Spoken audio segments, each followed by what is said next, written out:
verano, otoño, invierno, ¿no? Y también los contratos de aprendizaje que son laborales, pero que son muy particulares, ¿no? La misma Ley General del Trabajo y su decreto reglamentario dice solo se pueden aplicar en motores o en actividades de comercio. Se restringe. A un hospital no puede contratar a un aprendiz, ¿me entienden? Pero, y se confunde también con los contratos de pasantía, que es harina de otro costal. Los contratos de pasantía emergen de la Ley de Juventud desde el 2003. Nada que ver. No es un contrato laboral, pero lo vamos a tocar porque si no sabemos administrar correctamente se interpretan como laborales a tener incorporaciones en detrimento de la economía de la empresa. Entonces, por eso les digo, es fundamental entender la parte de la contratación. Ahora hay artículos claves, el artículo 7 del decreto reglamentario te dice el contenido mínimo que tiene que tener ese contrato. Les voy a pasar también en la presentación que tengo, le llamo cláusulas estratégicas que debe de contar un contrato laboral. Fuera del contenido mínimo, que es lo básico, tenemos que establecer pues claramente derechos, obligaciones, prohibiciones de los trabajadores en este acuerdo legal.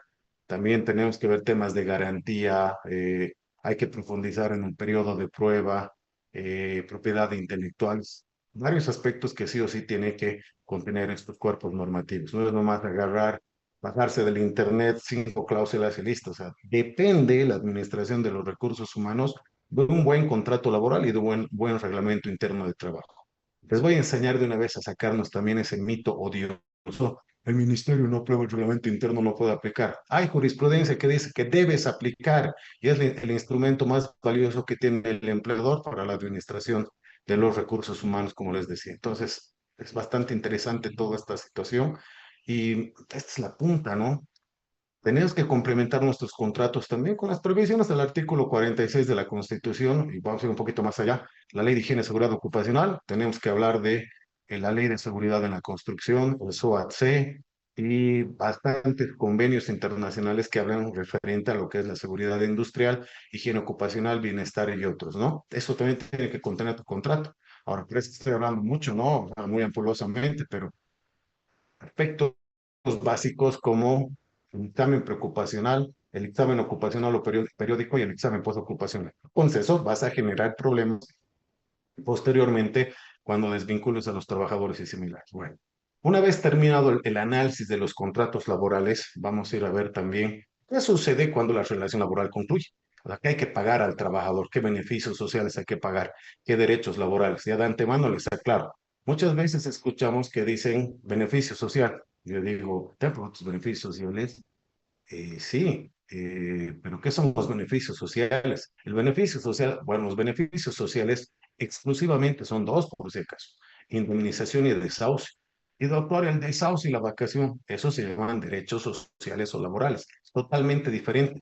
Incluso si tú haces una demanda y dices, beneficios sociales, demando la vacación, o sea, ¿qué dirá la otra parte o el juez, no? Entonces tenemos que ser bastante prolijos en la interpretación y conocimiento para poder exigir también los derechos de los trabajadores o defendernos como empresa.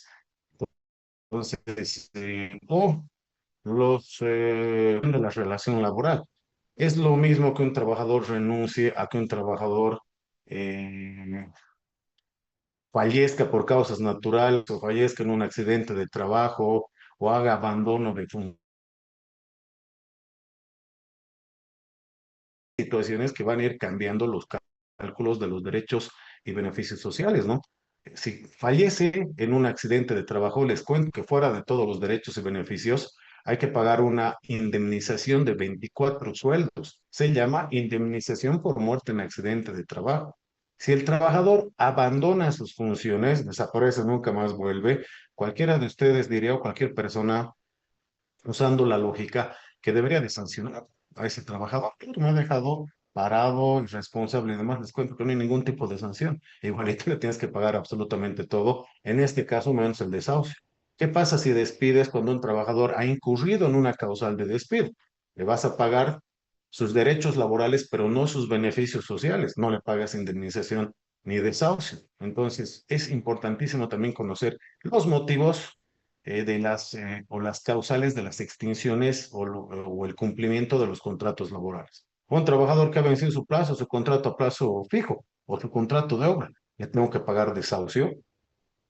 Situaciones similares que igual vamos a ir analizando, ¿no? Ahora, se generan muchos errores también. El Ministerio de Trabajo muchas veces, en vez de aclarar o viabilizar soluciones, lo único que hace es empantanar. Les doy un ejemplo. Cuando hay una persona, un trabajador que fallece por causas naturales, más bien ya se está solucionando esto. No he escuchado el 2025 ya, pero el Alto y La Paz me hacen doler la cabeza, ¿no? Tienes que pagarle desahucio cuando muere por causas naturales. ¿Dónde dice? Una jurisprudencia del 2012 que ya ha sido revertida por la mala interpretación e irresponsable de los jueces y magistrados en su momento, porque la norma decía, bueno, les voy a explicar esto más adelante.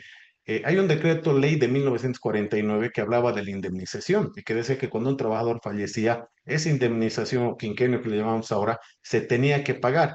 Y algún juez ha agarrado, ha dicho, ah, como dice despido intempestivo, también le corresponde el desahucio. Entonces, ya les digo, tenemos que conocer, si no vas a pagar mucho más de lo establecido. Ahora, en materia laboral, cuando haces un cálculo, genera un desfase económico. ¿Y a quién van a responsabilizar? Si tú eres el abogado de la empresa, el administrador de recursos humanos, etcétera, y tú has permitido, estoy yo como dueño de la empresa, directorio, empleador, etcétera, tú vas a responsabilizar, te voy a despedir por incumplimiento de contrato, por desconocer trabajo, y voy a ver si el monto es muy fuerte, obviamente para ver qué me conviene pagar abogados o no al final, y voy a recuperar a través de un proceso ordinario.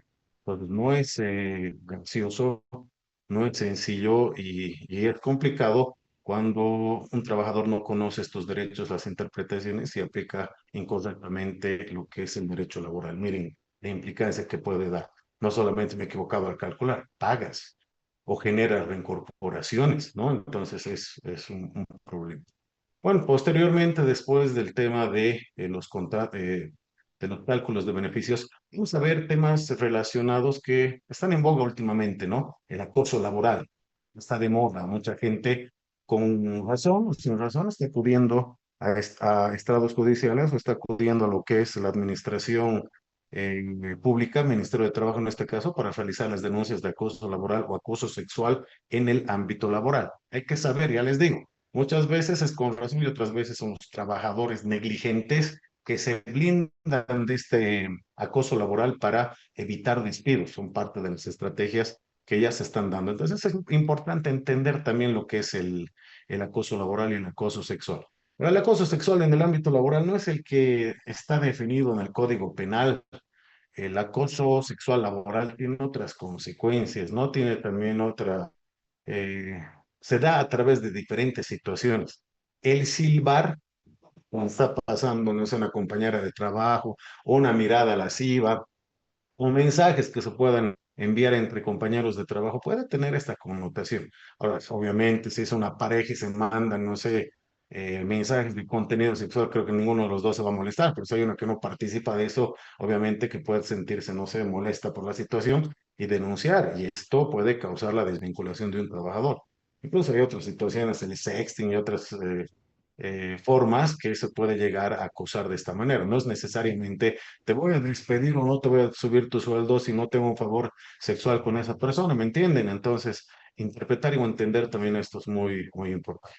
Finalmente, podemos ir analizando, de acuerdo a la situación económica y a la crisis, causales jurisprudenciales de despido que existen al 2026. Han debido escuchar la pérdida de confianza, han debido escuchar la fuerza mayor, han debido escuchar también los despidos por delitos, etcétera, ¿no? La edad, que también nosotros vamos a ir analizando en estos cursos, y sobre todo lo que es la fuerza mayor, ¿no? Estamos en una situación crítica de crisis económica que el gobierno ha manifestado, que podemos utilizar ese argumento para poder llegar a desvincular a los trabajadores, pero no es simple, no es como que decir, estoy en crisis, voy a despedir 20 trabajadores. No, se tiene que demostrar esa situación económica adversa para viabilizar estos despidos. Ahora, por ese caso, no es que nos hemos inventado en Bolivia, o que acá pues somos este tema del despido por fuerza mayor. Desde los años 80, 90 existe una causal de despido que se llama causal de despido justificado por causa económica. Pueden buscar en la legislación española, en la legislación chilena, en la legislación argentina, que precisamente versa en esta situación. Y es práctico. El empleador demanda esta causal económica ante el juez de trabajo. El juez verifica los balances, les estoy hablando de lo que dice España, de los 3 últimos años y determina evidentemente que hay pérdidas económicas y que no se puede, me estoy inventando, mantener una planilla de 50 trabajadores y que con 30 podría la empresa resurgir. Entonces, inclusive el juez va a determinar a qué trabajadores va a desvincular. El empleador no se mete. Y ahora ustedes me pueden preguntar, ¿qué parámetros tiene el juez para despedir a Sancho, a Pedro o a Martín? Los exámenes de desempeño y otros que pueden ir utilizando los recursos humanos. Entonces, ahí están las posibilidades, tenemos los procedimientos, lo que tenemos que hacer es conocerlos. Básicamente, entonces es la explicación de esta parte inicial para que ustedes tengan todos los elementos y puedan ir realizando